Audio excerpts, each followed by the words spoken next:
I am so impressed with the toughness of the Thunder and so impressed with Shai Gilgeous-Alexander, because that felt like a lore game last night.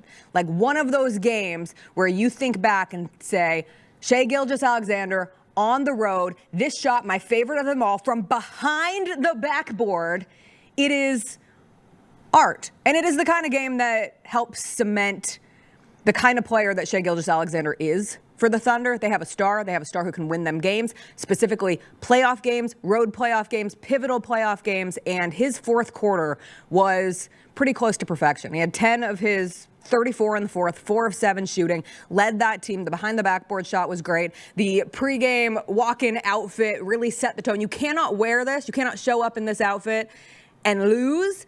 And it felt like Shai Gilgeous-Alexander really embodied that down the stretch. He called it his most meaningful game of his career. I would have to agree with that. And he also didn't do it alone. Like, it was such a testament to how the Thunder are built to be really good for a long time. To see Cason Wallace, a 20-year-old rookie, the defense he played on Kyrie, especially in that fourth quarter, he had the big blocked 3.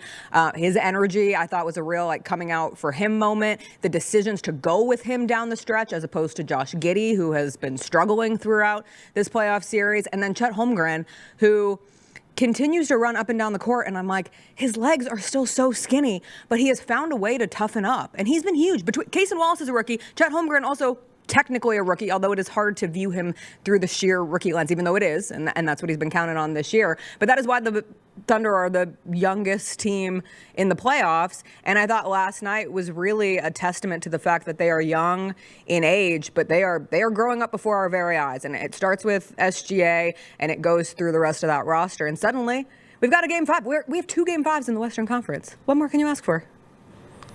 All of that is true.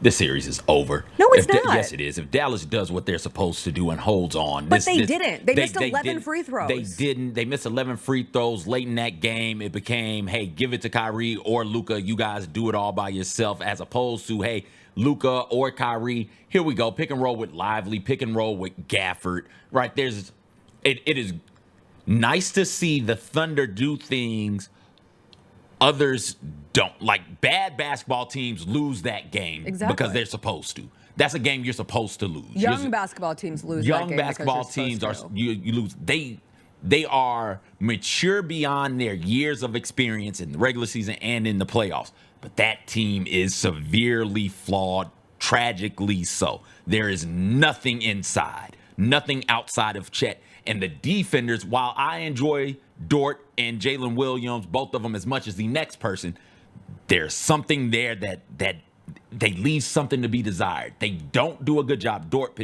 on the side. I would say the rest of Dort them, has been. The rest of them do not do a good enough job keeping the ball in front of them, corralling the ball. You can get wherever you want to get to on the offensive side against them defensively. It just, with the exception of Dort. The question then becomes, can you pull Chet away from the rim enough to get an easy dump-off dunk? Or can you hold Chet at the rim to get a nice floater? And for most of that game, the Mavericks could do that. The Mavericks were doing that late in that game. Not just late. That game should have been 18 to 24 points up in the fourth quarter for the Mavericks. Mm-hmm. They did not put the Thunder away at all. There were moments where the Mavs are like, oh, here we go. Mavericks are finna go on a run. They're going to push this lead from 11 to 16, and then they'll push it from 16 to 20 or something like that. And no, bad shots, dumb turnover, horrible turnovers by them. I think Luka ended up with 7 or 8 turnovers in that game. Just terrible turnovers at inopportune moments early in that game allowed it to be close in the fourth quarter. He had 7 turnovers. And you're right. Like, if I had just gone box score hunting this morning and saw that the Mavs somehow lost with PJ Washington putting up 21 and 12, I'd be like, how did that happen? And I don't want to oversimplify it from a missing free throws perspective, but they did miss 11 free throws. Like, if you're the Mavs this morning, you're just kicking yourself over the missed free throws and the missed opportunities. And even late in the game, when you probably needed to miss a free throw, PJ Washington misses the first badly when they're down 3 in the last 10 seconds, and then he makes the second. So then you're making the one that you shouldn't even be making in the first place because you need to give yourselves a chance to try and tie up the game. And then Luka misses one.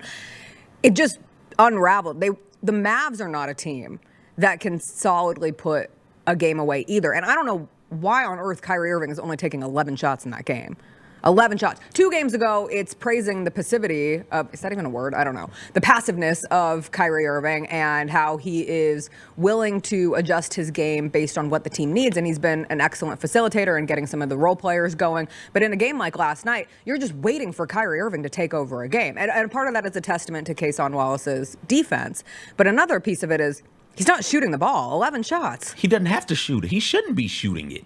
He's Kyrie Irving. The mismatch, the glaring mismatch on that court is Gafford, is Lively, is Washington. What he should be doing is creating for those players, and he's done a tremendous job of doing that. Now, late in the game, you can say, yes, Kyrie, take over. We saw him do that game 3, didn't we, where he was facilitating first half and the second half, fourth quarter specifically. He takes over the game from a scoring standpoint. What Jason Kidd and this Mavericks coaching staff have got to do is late in the games when you want Kyrie and Luka to take over, you've got to let them know, hey, we're not just going to give you the ball top of the key or let you bring the ball down the court, dribble, and then go one-on-one. We're not going to let you do that. The Thunder, while young and inexperienced, they're still damn good, and that's not going to work. What they've got to do as a coaching staff is find a way to create easy looks for those two. And it's not hard. It is not. The one time late in that game, last 3 minutes of that game was a complete debacle for the Mavericks. The one good possession, the best possession of that stretch in that 3-minute span, it was a simple pick and roll for Luka and Lively rolling to the rim. Luka got him alive for a dunk, right? And that landed, and then a whole lot of jabber-jawing going on after the dunk, right? But that was the easy one. And that was the thing where, P.J. Washington got not weirdly. I love watching P.J. Washington. I've fallen in love with his game and his attitude. I think he's very fun to watch. But, you gotta chill a little Does bit. he? Down the yes. Why? They're drawing. Because in that situation, as the Mavs, you need to figure out a way to make the Thunder be the team that unravels. And I feel like instead it ended up being the Mavs. But you're right on that pick and roll with Luka and was it Lively or Gafford? It was Lively. Yeah. That's the best thing for Luka right now, because what I've really taken away from Luka, and he's hobbled, and there are times where he looks more hobbled than others. Defensively, he's been pretty solid. But I think it's affected him way more on the offensive end because he's not. I mean, look, he took, of all those free throws last night, he only took 6. He's not able to get to the basket. He's not able to draw contact. He's playing a little more passive on the offensive side of the ball, and he only has 18. And when I say the Kyrie piece of only taking 11 shots, you just can't, in that kind of a game, have 27 points combined from your 2 stars in Luka Doncic and Kyrie Irving. You need more from the 2 of them. And if Luka is going to be a smidgen less than what Luka can be, Kyrie has to level up. A part of that is because Lou Dort has just had Luka in a complete tantrum. Luka was borderline unwatchable last night. The Jessica Benson Show with CJ Hart, live every weekday at 8 a.m.